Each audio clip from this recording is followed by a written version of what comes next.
Hello and welcome to the episode 1 of the Wondering Wild podcast. I'm Cass and I am genuinely so thrilled you're here. Since this is our very first episode together, I thought let's start with the heart. Not the curriculum, not the practicalities, but the story. My story. The twists, the childhood chaos, the adventures, the heartbreaks, the motherhood journey, the creativity, the random qualifications, the resilience, and the deep why behind Wondering Wild. So settle in. Let's go all the way back to the beginning. If my life had a movie trailer, it would open on a tiny girl living on the grounds of boys' boarding schools for 12 years. Basically the ultimate training ground for surviving noise, mischief, and boyhood chaos. That little girl was me. I had one actual brother, but it felt like I had hundreds. Boys everywhere, running, shouting, kicking footies, slamming cricket balls into nets. Someone always knocking on our door for a band-aid or a chat or a crisis. It was loud, it was wild, it was everything. And yes, I had the injuries to prove it. I broke both of my arms, and by age 5, I had what you might call an accidental nose job. My fake nose and I have been together ever since. We ate dinners in the dining hall. We danced at bush dances where nobody clapped on beat. I had tennis and horse riding lessons simply because that was what life around me contained. My dad once went 10 straight weeks without leaving the school grounds. My mum was equally involved. We didn't observe school life, we lived it. My playtime was raw and imaginative and wonderfully unrefined. I jumped bikes before I learned caution. I played noughts and crosses in cowpats, loser faceplant obviously. I roamed freely, climbed everything, invented games, stayed dirty, stayed curious. And somewhere in all of this, my belief in resilience was born. Not the push through kind that comes from doing hard things in safe environments, from learning through experience, from stretching, from courage. My childhood grew my resilience, and it's why I'm passionate about helping our kids grow theirs too. Eventually, we moved hours north so my dad could help found a brand new K-12 school. Our whole family uprooted, and then, in classic us fashion, landed in a rental home just a few hundred meters from the new school. Same rhythm, same heartbeat, new coastline breeze. Assemblies, rehearsals, sports days, parent nights. We were all in again. Those years reinforced what I already knew deep down. Education isn't just academic, it's relational, it's communal, it's lived. After finishing school, I moved to the UK and naturally found myself working in another boarding school. Apparently, it's my destiny. And honestly, I loved it. It felt familiar, grounding, stretching, and right. When I came home, another passion awakened: property. It had actually kind of started back in year 7 when I had my tonsils removed and spent 2 weeks recovering whilst tagging along with my mum as she chose the finishes for our home. Something lit up inside of me. From then on, floor plans were my novels, open homes were my weekend sport, and realestate.com.au was my social media.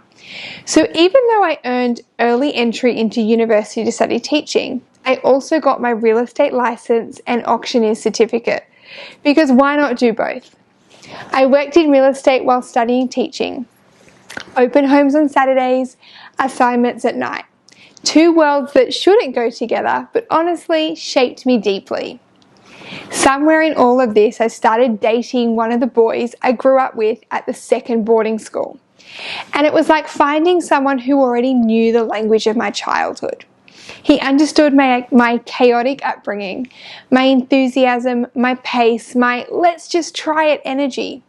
He's my adventure buddy, even more of a go-getter than me. If I have an idea, he puts legs on it. Wondering Wild honestly wouldn't exist without him. When he proposed, he literally went back and asked his old principal for my hand in marriage.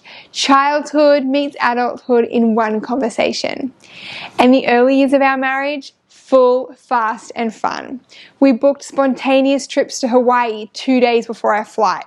Went to Fiji on our first anniversary. And 4 years later, we flew back to Fiji to conduct a dear friend's wedding. But here's the most us version of that story. The day before that Fiji wedding, which my husband was officiating, we were overseeing a church event with over 3,000 people. He was the event planner. We packed down, drove straight to the airport, caught the red eye, landed at 2 a.m. and crashed on the floor of a friend's hotel room. Got up, got dressed, conducted the wedding, and only then checked into our own room for a week-long holiday. That's our energy. Intentional, purposeful, and a bit wild, but always worth it. Teaching grounded me in a way nothing else did. I taught in beautiful schools filled with passionate educators. I choreographed musicals, cheered for sports carnivals like I was coaching Olympians. I even worked on a confidential board of studies project that made me feel like a spy. Teaching taught me that learning is deeply human. Children are wired to learn, but each differently. And the role of the adult is to build the scaffold that lets their minds form rich knowledge deposits. It shaped everything I believe about education today. My husband and I were married for 10 years before our first daughter arrived. Our fertility journey lasted 5 long years, marked by waiting, heartbreak, endurance, and endometriosis, something we truly need to speak about more openly. When our first daughter arrived, something shifted. Actually, everything shifted. Then after a slightly smaller battle, our second daughter came along and we became a family of 4. And motherhood reshaped everything I prioritized. These days, our family life is a cozy, intentional kind of chaos. We eat dinner most nights at our daughter's mini craft table because children stay calmer when the environment fits them. And also, it preserves the beige rug under our full-size dining table. Genius parenting, right? I also keep everything. Toilet rolls, moisturizer containers, cardboard packaging. If it can become a craft project, it stays. The craft caddy is basically a 5th family member, which is funny because I'm a minimalist everywhere else. We all have capsule wardrobes. Our Christmas and Easter decorations fit in one box. We don't own fancy china. Everything is meant to be used and loved. Our home is extremely coordinated. Thank you to an interior design course I studied because my love for property never left. My husband is the rhythm setter of our home. Before he crushed his finger under a concrete slab during renovations requiring a full reconstruction, he would go on 100-kilometer bike rides for fun, leaving at 4 a.m. Now recovering, he still starts every morning with a 6 a.m. beach swim instead of a shower, and he's home before the kids wake. He models resilience without even trying. We are also adventure people. We once drove to Cameron Corner just to hear dingoes howl and explore underground opal mines. We've hiked the overland track in Cradle Mountain. We've stood at the southern tip of Tasmania. We've flown to Darwin purely to swim in the Northern Territory's waterholes. Adventure reminds us that the world is big, beautiful, and worth saying yes to. Wandering Wild wasn't built from one moment. It was built from every moment.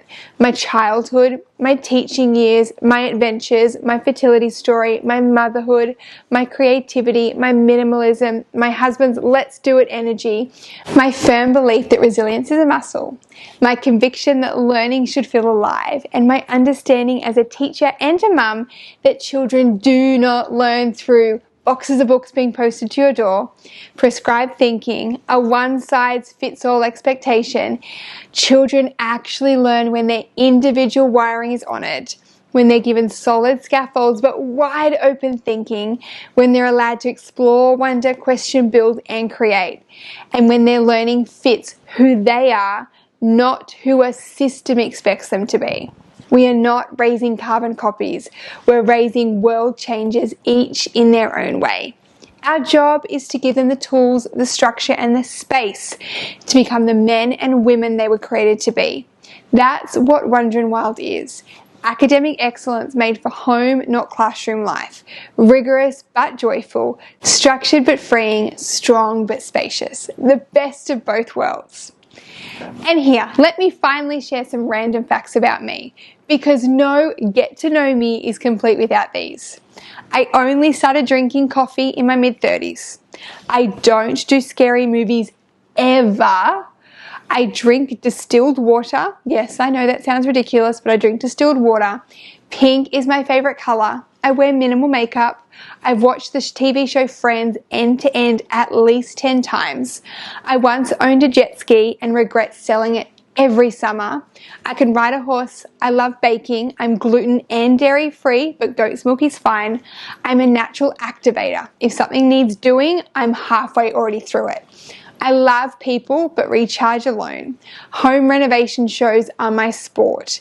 And being a mum, it's my whole personality in the best way. So that's me, the girl raised on school grounds, the teacher, the adventurer, the minimalist with a craft caddy, the curriculum creator, the mum of 2 miracles, the woman behind Wandering Wild.